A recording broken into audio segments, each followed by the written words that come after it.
Good morning, everyone, and welcome back to Mobility Matters. I'm your host, Executive Director of the Citizens Independent Transportation Trust, Javier Betancourt. I should have started off with my name. I apologize. We are the quasi-independent agency of Miami-Dade County charged with overseeing your half-penny sales tax for transportation and implementation of the People's Transportation Plan. You can learn all about us at www.miamidade.gov/CITT. So I'm really excited to have two amazing guests here today to talk about mobility and transportation and all the things going on in District 1. That's District 1 of the County Commission, and we'll let them describe what that commission district covers. So the first guest is Oliver Gilbert. He is currently the chairman of the Board of County Commissioners, also vice chair of the Transportation Planning Organization, and finally, former mayor of the great city of Miami Gardens. Welcome to the program. Thank Mr. you Chairman. all for having me. Of course. My other guest is Miguel Murphy. So Miguel is a member of the Citizens Independent Transportation Trust, representing District 1, appointed by Chairman Gilbert. And Miguel is also an employee of Miami-Dade College, where he is the Executive Director for Student Engagement and Community Partnerships. Did I get that right? You did. Thank you for having us this morning. No, thank you. And thank you for arriving on time. I know you're coming from the northern end of the country, the county. It feels like the country's it's country away. Yes. It's country away. I'm coming from Boston. His rap name is Eminem. Eminem. Okay, we have a new nickname for him. I like that. And you're the OG. I'm the OG. OG. Yeah, the real OG. Man, we could just stop right there. Yeah, there it is. So, Mr. Chairman, we'll start with you. So tell me about, let's start with District 1, right? And then we can go kind of countywide. Tell me about the district. What are some of the cities there? You know, there are describe only it two a bit. cities in District 1. It's Opelika and Miami Gardens. I'm the former mayor of Miami Gardens. Right. If you had to say the major areas, Opelika, Miami Gardens, the Country Club of Miami, and California Club. And so we go all the way west, almost to a mile, just a mile. We stop around a mile east of I-75. And then we go all the way east to I-95. Okay. And so it's from 135th Street around to County Line Road. And so it's an extraordinary district. Born and raised, that's been my home district my entire life. And it really captures the diversity of Miami-Dade County. I represent large pockets of senior citizens and large pockets of young people. I represent people from every socioeconomic status, every racial and demographic background. Everything that you want, that you think about in Miami-Dade County is in District 1. And so it's something that, and it's, Miami Gardens is a large part of the district. Right. And so I do a lot of work with them. I do a lot of work with my cities. And then we try to provide the municipal services outside of that. And of course, there's a facility within your district that is beloved in our community, the Hard Rock Stadium, right? Stadium, yeah, home of the Miami Dolphins. I tell people all the time when I'm traveling, they say, "So you were a mayor? Where's Miami Gardens?" I say, "Well, I'm the mayor of the Miami Dolphins." Yeah, no, it's so you think about where the Super Bowls are being played. I'm the guy who was the mayor when we brought the Super Bowls to be played there. Yeah. And so it's they're interesting and good community partners because. They're the largest employer in Miami Gardens, but also they're the largest taxpayer. And one of the things I like to talk about all the time when I talk about the stadium, people talk about events at the stadium. Stadiums aren't taxed like your houses are taxed. Like stadiums are taxed based on their usage. So over the years, their taxes have gone up, not because the tax rate changed, because they used it more. Well, that money goes into providing programs for seniors, programs for kids, because while they're paying into the general fund, they don't really require any of that type of servicing.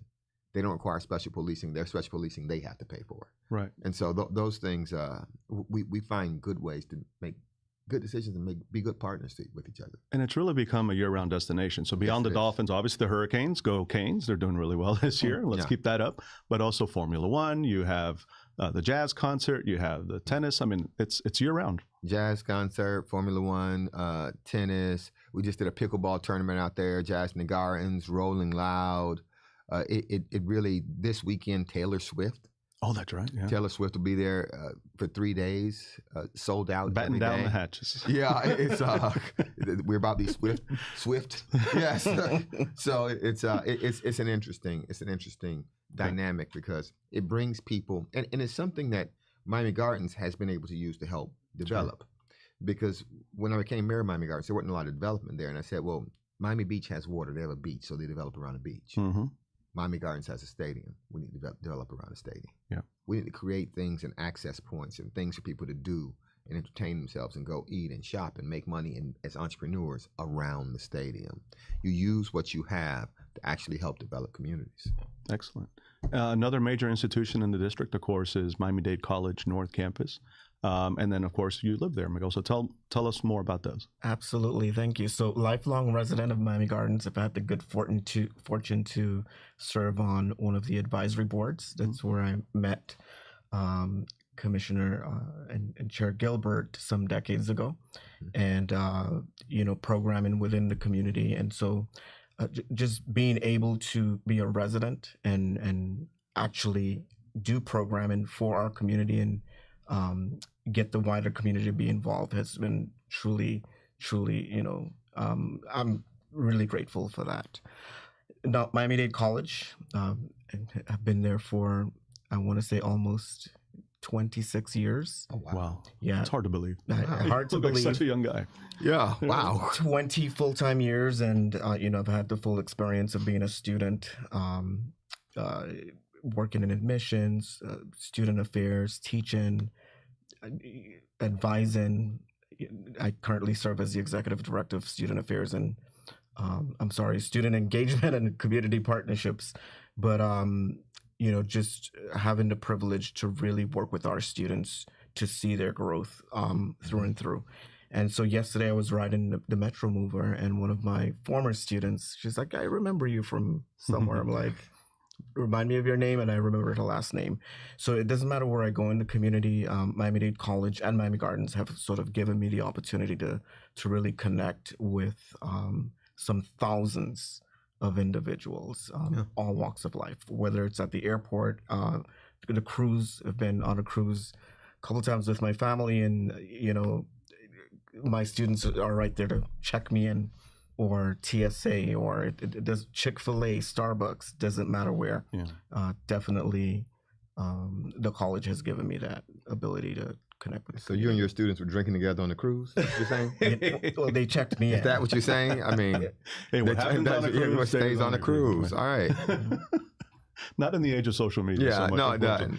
But it really is such an indispensable institution in our community. I mean, I don't want to even imagine Miami-Dade County without Miami-Dade College. And everyone has some kind of connection. It's hard to to it. do that. 2.5 million alumni. Still the largest institution of higher ed in the country? Community college. And the best, right? And the best. And We're the number best. 4. And we were just ranked recently top 4 in the South. That's great. Also for veterans, social mobility, and you name it. The accolades have continued to pile up. And we'll get into more in that. In a few weeks, we're going to have the president of Miami-Dade College, Madeline Pumariega, on our show. So we're looking forward to having her. She's fantastic. So a little more about District 1, but now let's focus on the mobility aspect. So tell us about, I know you were the mayor of Miami Gardens. Miami Gardens has a great trolley system. So some of the things that the city is doing or were done under your administration to really help to connect Miami Gardens internally and connect it to the larger transit system. And then, what are some of the ongoing challenges and initiatives that are underway in the district? Well, as a city councilman, I brought the item that created the Miami Gardens Express, the trolley system, and we expanded it when I became mayor of Miami Gardens. The idea was that transit should take you along corridors, but the first and last mile connections need to be done with things like trolleys and other transit options. We can't take, metro rails or huge buses down every neighborhood, but we know that there's some frequent stops. People are going to go to the community center in Miami Gardens, the shopping plaza on 27th Avenue now that replaced the flea market. They're going to go there. They're going to go to the senior center on 183rd Street and 12th Avenue. They're going to go to the Walmart. They're going to go to the public. So if we know that these things exist and we know where the people are and we know where they need to go, then we can design a trolley system to actually take them there. And even if they're using Miami-Dade County Transit, we can connect it so that when they get off of transit, now all they have to do is walk right here a couple of steps away, and you can wait for the trolley to take you that first and last mile. Fare free trolley. Yes, it's free. It is free. And so that's one of the things that we actually use our CITT dollars for in Miami Gardens. Right. And so it's one of the things when I was a council person, I said, hey, listen, I've seen some other cities do this. And I remember telling the manager, he was like, yeah, well, I don't know if that would work here. I said, well, it's going to work. It's going to work. So we're going to do it. And we did it, and it's been a blessing. Yeah. The ridership continues to increase, and so I'm happy about that. And so to get a rider's perspective on that, I know, Member Murphy, that you ride the system regularly. So walk us through kind of your daily routine. You know, how do you commute to work from District 1?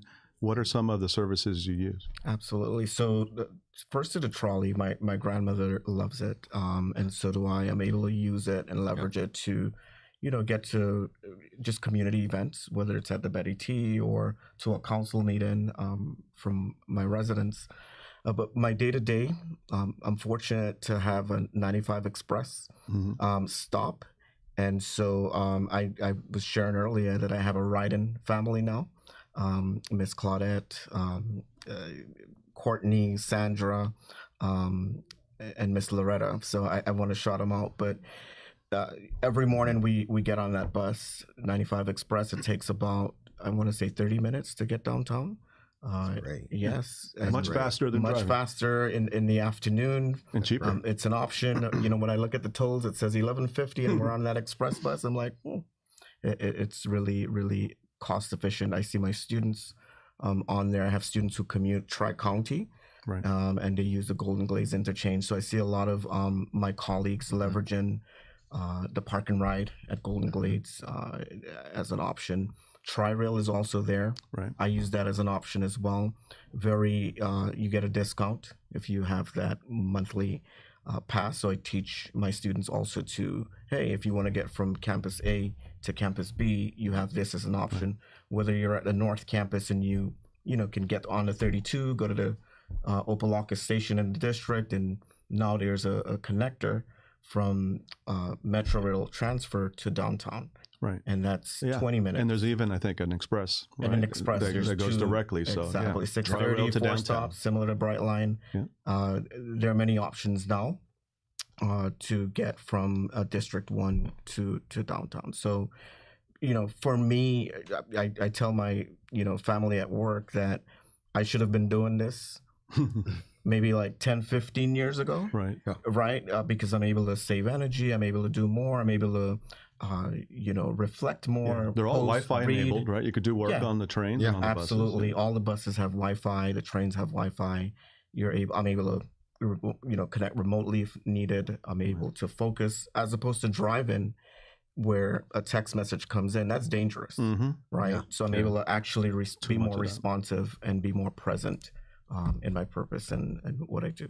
And by the way, you're doing good things for the environment, right? I mean, I don't think that's people's primary purpose. You just want to get to where you're going, but it does have that added benefit as well. Yeah. Look, Miami-Dade County transit system, our buses specifically, I forget the numbers, some ungodly high number, between 500, 700,000 people, riders a day. We have more people who ride our buses than most of the people counties have people.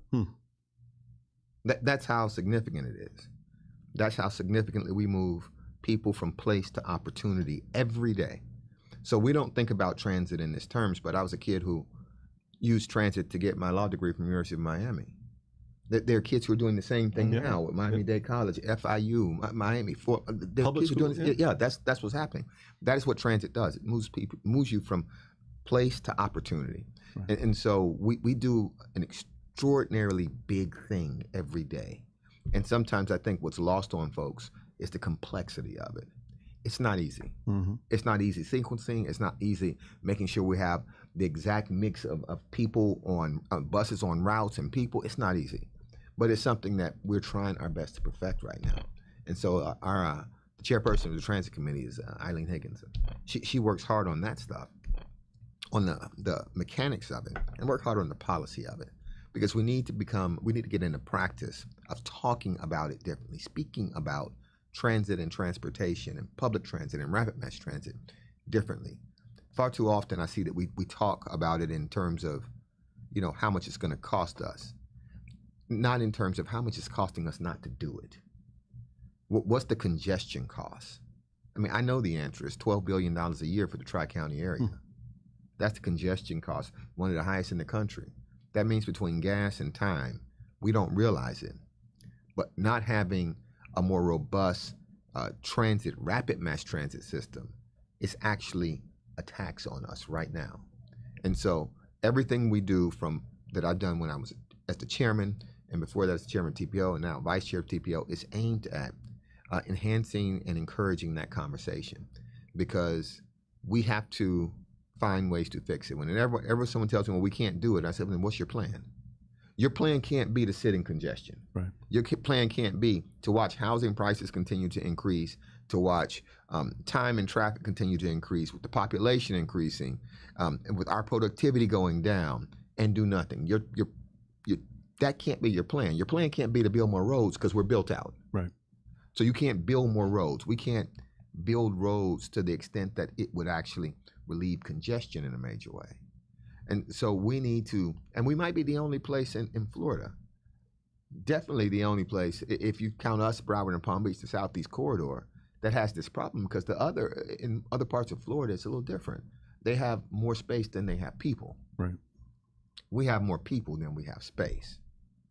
And so finding ways to accommodate that and still help Miami-Dade County develop into what I believe will be the best urbanized area in this hemisphere. We're gonna redefine what diversity looks like.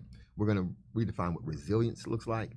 We're gonna redefine pathways of mobility with institutions like Miami-Dade College, institutions like FIU and Florida Memorial and St. Thomas and Barry. We're gonna redefine those things by providing folks an access to get to opportunity easier. So we got to do that. Yeah, it's all a three-legged stool, right? So you have transit and transportation, you have economic development, and you have land use. And all those three things kind of influence each other. So we have to think kind of globally about those issues. And I know you have a great initiative underway called Vision Council, or 3030 Vision Council, which I'll allow you to talk about in a second. But let's go to Miguel real quick. So Miguel, any thoughts on what the chairman said, and thinking about transit, not just in terms of moving people, but how important it is to our development, our housing stock, and economic development opportunities? Absolutely. Well, what comes to mind first is, I know it takes me 35 minutes on a 95 Express, but how great would it be to have, from the government center all the way up to Miami Gardens, the ability to, a one-seat ride. So just the future of transit in that context for District 1, it would eliminate, multi-transfer points, right, to be able to get to those opportunities, and eliminate just time where you can actually use that time to do something else. So I know, rapid mass transit was recently on the ballot, very favorable. I definitely am in support, right, to see just you the and future. 80% of the county. 80% of the county. It's interesting. We put it on there. I put it on there because there was this idea when I started talking to folks, other leaders, and they were like, well, transit, FMS transit isn't popular. I was like, listen, I don't know who y'all are talking to, but I see the people I'm going to be talking to who are stuck in traffic just like me. So I know that it is popular. I know that we've had so many transplants from other places and they're coming from places where rapid mass transit is the default and not the exception. Right. And so we sometimes we get lost in how young we are as a county. We're not particularly old. So that there are more developed urbanized areas all over the country. We can learn from the things they've done and to learn from the things they didn't do. So you said something a second ago. It's interesting because you did something that folks refuse to do. You connected land use, transportation, economic development. That stuff connects with housing cost, the affordability of housing, resilience. We have these siloed conversations all the time, where we're going to talk about resilience, and someone's number one issue, all they care about is resilience. Okay, that's resilience. It's just their thing. Somebody else, all they care about is rapid mass transit. Somebody else, well, you know what? We don't do a good enough job in housing, and this needs to be affordable. People can't afford to live here. And someone else, well, you know what? We don't have businesses in our area that we want to use. All of those things are actually connected. Yeah. They're not independent of each other. And so sometimes I think that we believe that the conversation is too big to have with the public, but it's not. When you just talk about it in very simple terms, hey, you know what? If we had rapid mass transit, we could build density along these corridors. Right. It's the first day of economics. You learn supply and demand. If you increase the supply to surpass the demand, you bring down the prices. That's the affordability of housing, and not just affordable housing as a government program or a subsidy. We have to do things like that, good policy. And when I talked about 30 for 30 in the Vision Council, those are the things that we need to talk about. You add in stuff like workforce training, the future use of industry, how industries are going to look, how they're going to behave, how we transition from not just a basically tourism economy to something that's bigger and better, how we've become trade and logistics headquarters for the Caribbean and South and Central America right here. We're the two busiest ports in the state. Mm-hmm. The airport and the seaport are in Miami-Dade County. The airport is the #1 economic engine in the entire state of Florida. That means we have more of an impact than Disney World. Hmm. That's what comes through our airport every day. That's the complexity of the operations of the county. But having ways to actually talk about those, bring people from around the county to have a conversation and say, hey, listen, I know you're doing great things in Miami-Dade College because they're brilliant. FIU's doing great things. UM's doing great things. This bank over here, they're doing some great things, some loan programs. But how do we actually connect it? Mm-hmm. I don't need redundancy of programs. I don't need redundancy of efforts. I think if we all start to have the conversation and decide this is where we want to go, this is how we want to look in 30 years, not just from a county perspective, but from a community perspective. This is how we want things to behave. This is how we want opportunities to be available and presented for our children. This is our plan. And we don't have to do everything at once, but once we set that plan, let's incrementally move towards it. This idea that we're going to have instant success, we're not going to have instant success. Everything's going to take a long time, and everything's going to take money. But you can finance the future if you're especially if you're certain of the outcomes. You can finance the future. When I talk about rapid mass transit, it's the one thing that allows us to affect every other thing. Right. We can affect housing prices with rapid mass transit. We can affect economic development with rapid mass transit. We can affect, obviously, transit with transit. We can affect resiliency with transit, because every building that goes up that provides families a place to live also is going to be on our water and sewer line. It ain't going to be a septic tank. The septic tank is the #1 contributor to deterioration in Biscayne Bay. And you get people out of their cars. Yeah, it's better for the carbon footprint, right? It's all interrelated. We can affect those things, but we have to be willing to actually have that larger conversation. Don't be afraid of the conversation. People get it. When we start running the transit initiative, because people told me it wasn't popular, I said, well, I'm just going to start talking about it all over the county. I'm going to run some commercials. I'm going to send out some mail. We're going to see how popular it's not. I'm going to tell them how I see this. This is how I see this. And it turns out they agree because they understand it. They understand it. So we need to find ways as a community to continue to move that forward. 30 for 30 is one aspect, but I tell people, listen, everybody needs to be an ambassador of this idea that the status quo is unacceptable. So I don't know that I'm right about everything, but my one question, whenever somebody's debated me on any issue, I will always ask, what's your plan? Mm-hmm. If you don't like my plan, what's your plan? If your plan is doing the same thing, well, we know your plan's not an option now. Everybody has to have a plan. Everybody should come to the table with ideas. And we might land someplace where we didn't think we were going to land there, but we won't be staying where we are. This isn't going to be acceptable. It's bad now. It's going to get worse. Housing will not become more affordable if we don't do anything. Transit won't become better if we don't do anything. Congestion won't just magically disappear. Like Lucky, what's that commercial when you're kids? It's magically delicious. Yeah, it won't magically disappear. It will not magically disappear. Yeah, it'll get worse. Yeah, of course. So if we know that, then why not do something? Mm-hmm. And waiting just makes it more expensive. Look, the North Corridor alone, which we're still working on the North Corridor, come down 27th Avenue. Elevated heavy rail, we were looking at maybe between $400 and $600 million 30 years ago. Now we're looking north of $1.2 billion. We're looking north just to build it. Just to build it. Just to build. Then you got to operate and maintain it. We got to operate and maintain it. So we know that the expense is not going to get cheaper. Concrete isn't going to get cheaper. You know, the value of the land isn't going to get cheaper if we have the eminent domain around it. Nothing's going to get cheaper.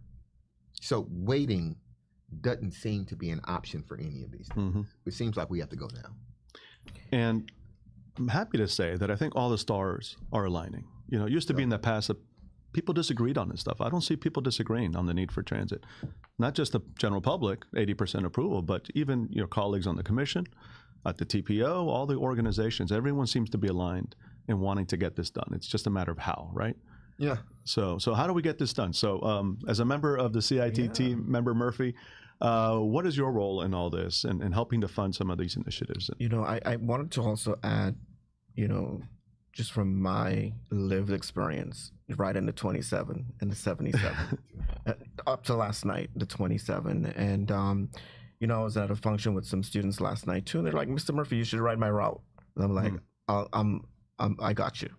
But when we talk about density, you know, there's some routes, there's not the density, but we definitely have density in District 1. So, you know, the future of, you know, mass rapid transit definitely, I think, would ease, you know, certain routes and some of the tensions that I see on like buses that do have heavy usage and such. But, you know, as a board member, trust member on the CITT, definitely, right, the role is to ensure that those funds are appropriated to, you know, advance transit for the future. And so myself, along with my colleagues, the North Corridor have definitely been brought up since my tenure, short but long. And so there is hope. And, you know, I look forward to just seeing what is to be, you know, the North Corridor finally. And hopefully I am able to see that. And I know we've heard from FDOT on their plans for the North Corridor, and it seems like they're making progress. What's the latest? We do a lot. We do a lot of work with Stacey Miller, our district secretary, and recently I've been talking to her folks in Tallahassee. Also, we have a meeting upcoming with them. They're taking the lead on the planning and doing the environmental studies that we need to actually do, like the NEPA studies and all that stuff. So they're doing that. It's a process. People don't understand how complicated it is. It's a long process. It's just a long process. And so because we can't just do it by ourselves. Right. And so we have to have state partners. We have to have federal partners. That means we have to engage in a federal process. And right now, when we talk about the funding, I think our performer contemplates 50% for the federal government, 25% the state, 25% the local government. And we're so on board. That's what we have to do. And so, but no, the state's been helpful.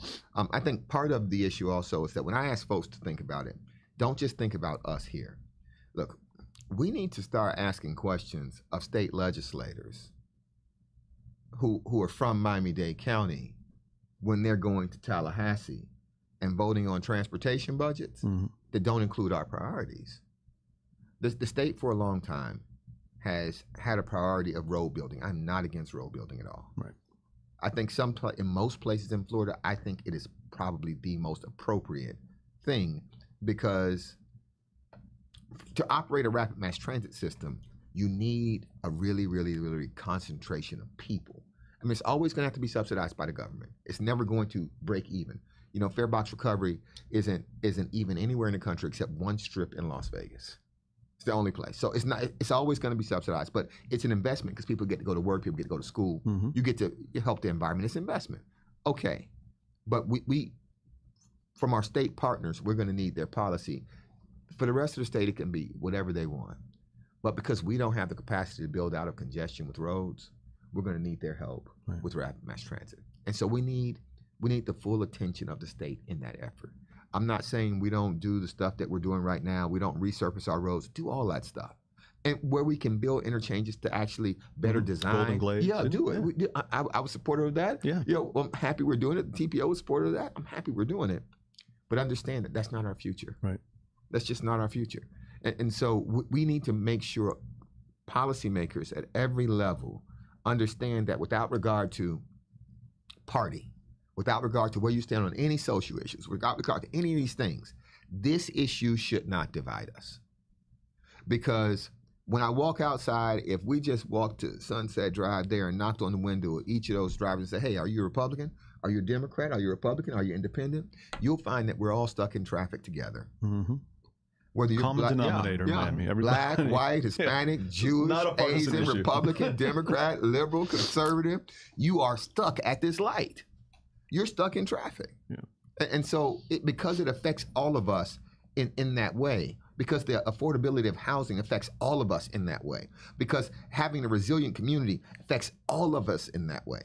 We don't have to worry. We should never have to have a partisan conversation about rapid mass transit for anybody who gets a vote from Miami-Dade County. Mm-hmm. If you get a vote from a resident in Miami-Dade County, your default position is no. But how are we advancing transit this year in the transportation in the FDOT budget for Miami-Dade County? That has to be our default. Right.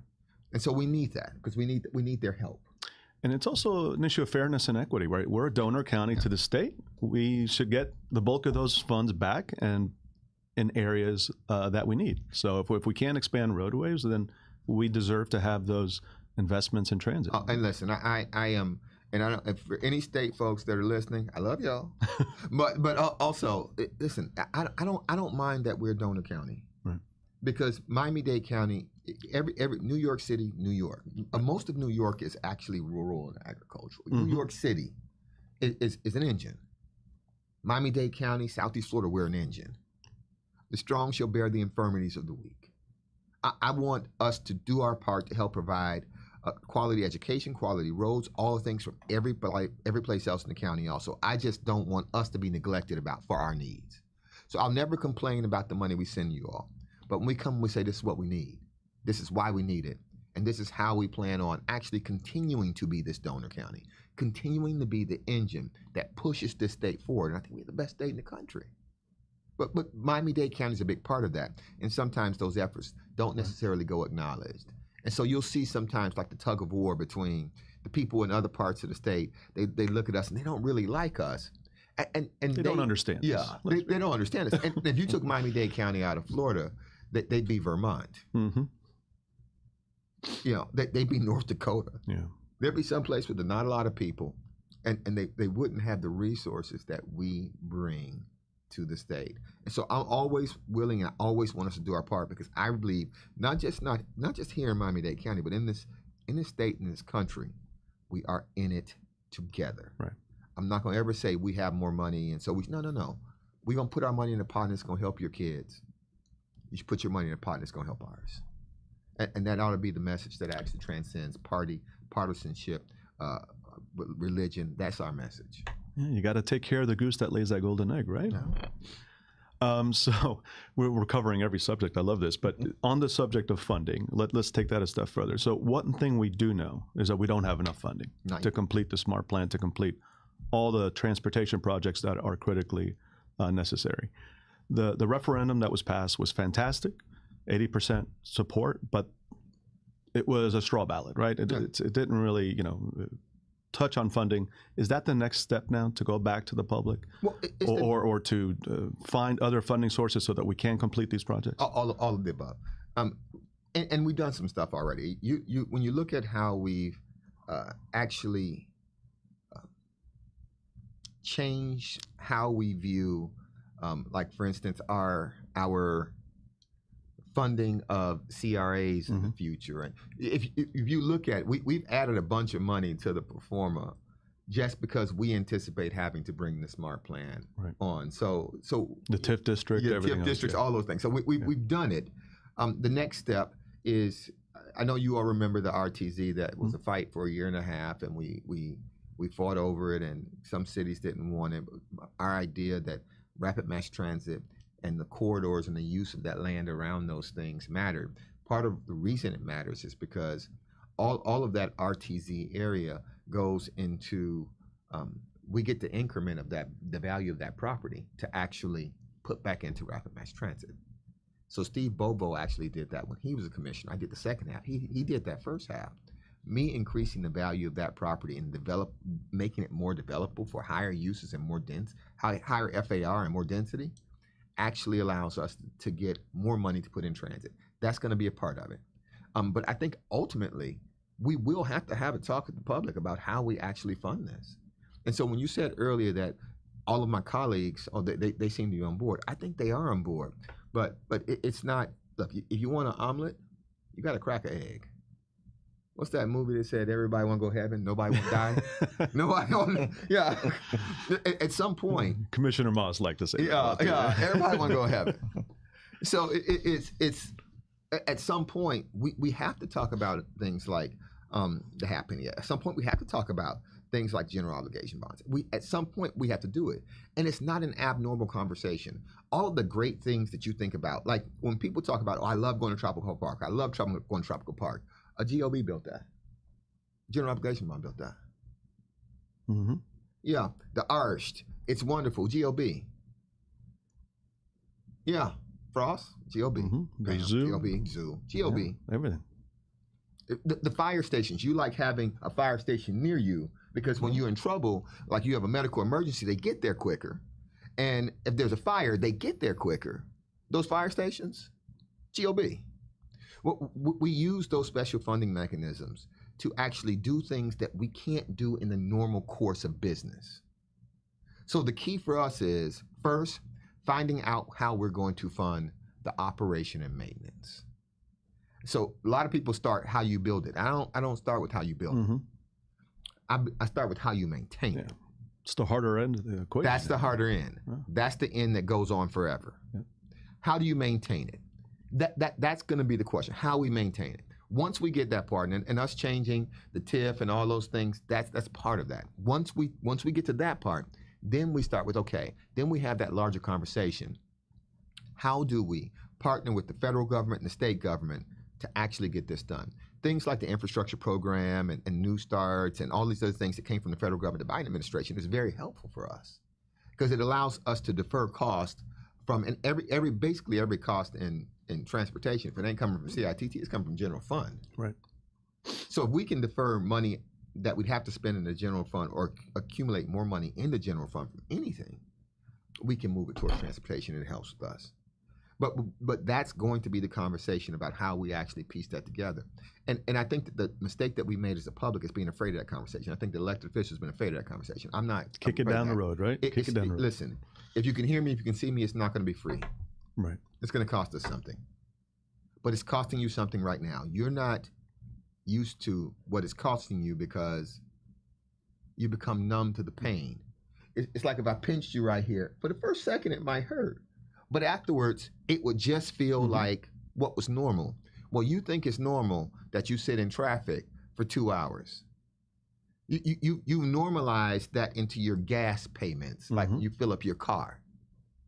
You just leave a little bit earlier now, or a lot earlier now, because you're anticipating the 826 being slammed at 103rd Street. You're anticipating Golden Glades, getting through that turnpike connection right there. You're anticipating. You're going to leave earlier. Well, that earlier time translates into something. Right.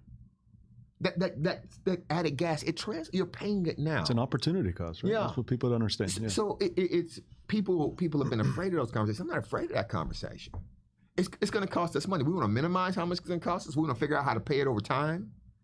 But we understand that the greatness of Miami-Dade County was other people doing the things that we're called upon to do now. Investing in what the future would look like, even if they weren't going to be here for it. You know, I fully expect that in my second term, I'm just starting my second term, we'll get to a point where we can break ground on the North Corridor. I'm not going to finish the North Corridor as a commissioner. I will not.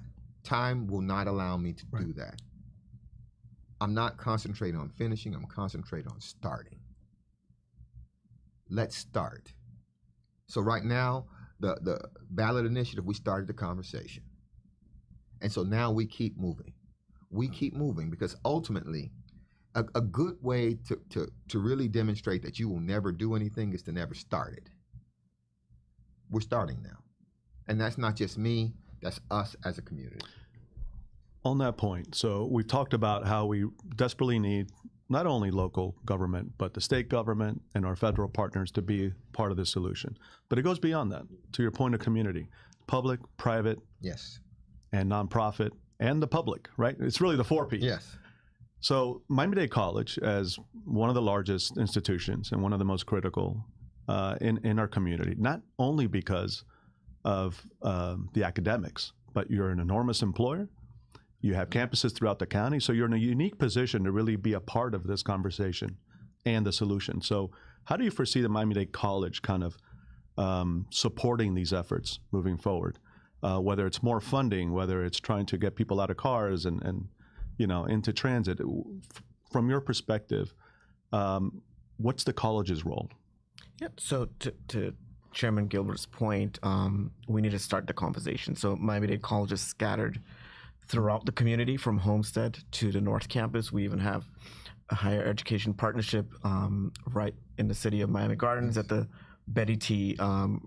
Ferguson Complex. How many campuses do you have now? I mean, we have 8 campuses with many outreach centers. We have the Carapemic Center in Liberty City. We have the Gibson Center right here in Coconut Grove. And Betty T in collaboration with Florida Memorial University and St. Thomas University. So I think it's, having the wherewithal to have those conversations. We have convening ability, and we're open as an institution to offer any of our campuses to begin those conversations, to engage our community, not only our students, faculty, and staff, with the interest in transit. I personally take it upon myself every CITT board meeting to ensure that there are students of different interests and interest in the future of transit to join me to learn about the experience. And when we get back on campus, the conversation continues. I have an invite to continue sharing with the college community about what's happening in transit. Matter of fact, last week, President Pumariega, she was like, "You're on the CITT, I wish when I drive up on US 1, all the lights would sync." Yeah. And it's preemptive, and you get green. And we know the county's working on that, right? Advanced traffic management. And magically, we just, magically delicious. Yeah, no, magically, we just approved the RFP. We're hired Horsepower, who's actually a local company. Because they had planned on doing this synchronization thing, and it was just going really slow, and it was tedious. Yeah. We went and got a local company who knows they're going to do this, and so with was hard deadline. Yeah. This is what it needs to happen, because even with the number of cars, it would be helpful if you didn't have to stop at every light. It'd be helpful. Help is on the way. You could tell her. Yeah, it's coming. That's on the way.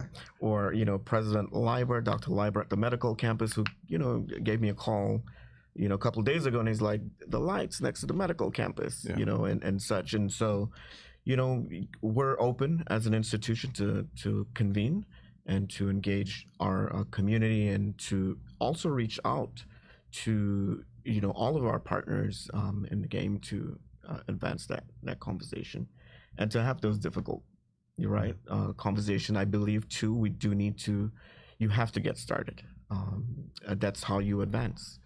And it's like a relay. My generation has to get it from this point to that point, and then we hand it off to the next to continue improving. And you represent the future of this community. I mean, the students are the future, and they need to be engaged. And I love what you do, and it's in your title, right? Engagement.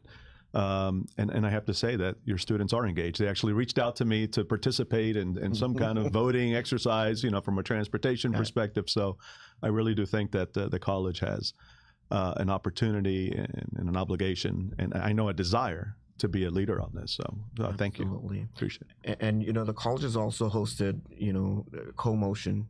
Yes. And other transit-related, summits, and definitely open to partnering on convening, whether it's at the Wolfson campus or the North, or Homestead, or even at Doral. We definitely have an interest. The college community and the higher education community, I see them in transit, whether it's connecting from Metro to the government center, going to Tri-Rail at the Metro Rail transfer point into Broward. I have a student that commutes from Boca to come all the way downtown to our Fashion Institute, because we have an excellent program there. transit is going nowhere. We just need to ensure that it gets better. Well, gentlemen, we have just a few seconds left in our program. Any parting thoughts you want to share that we haven't really touched on? And just thank you all for doing this. It helps with the conversation. So I don't know who sees this, but it'll be someone who didn't hear it before. So we'll at least reach 1 or 2 or 3 or 100 or 1,000 or 10,000 more people. We have to do this. Sometimes we talk about things as though it's optional. Look, if you have leadership that believes that this is optional, they're not actually leading. That they're janitors for the status quo. And I don't believe that to be my purpose. I don't believe it to be our purpose. I think our purpose should be to create a place that's sustainable, that's good for our kids. That is the whole purpose of our service, the purpose of my service. I think Rapid Mass Transit helps us do that in a number of ways, and so I'm going to push forward. Excellent. We'll be there behind you to support you, sir. And thank you very much. Miguel, any parting thoughts? Just as Chairman Gilbert said, I think, we are a world-class city, and transit, is right up there in any world-class city, and the work that we are doing and where we're heading is, I believe, in the right direction. Well, listen, gentlemen, thank you, for being on the program, but more importantly for what you do, for your service to the community in the public and the nonprofit sectors. Your leadership has been stellar, and I look forward to continuing to work with you and making things happen. Member Murphy, thank you for everything you do on behalf of the CITT. We couldn't do it without you, so appreciate it. Thank you. And folks, thank you for tuning in to this episode of Mobility Matters. You can join us here every other Thursday from 9 to 10 a.m. As you can see, we bring amazing guests and have wonderful discussions, not just about mobility and transportation, but about all the issues that are impacted by or impact transportation and mobility. We talked about them today: economic development, land use, affordable housing, you name it. So keep watching. We have some good stuff coming up. That's all we have for today. We do want to thank our partners here at Miami's Community Newspapers for continuing to host and produce this program. Once again, if you want to learn more about us, if you want to apply to become a member of the CITT, we do have several vacancies. Please visit our website, miamidade.gov/CITT.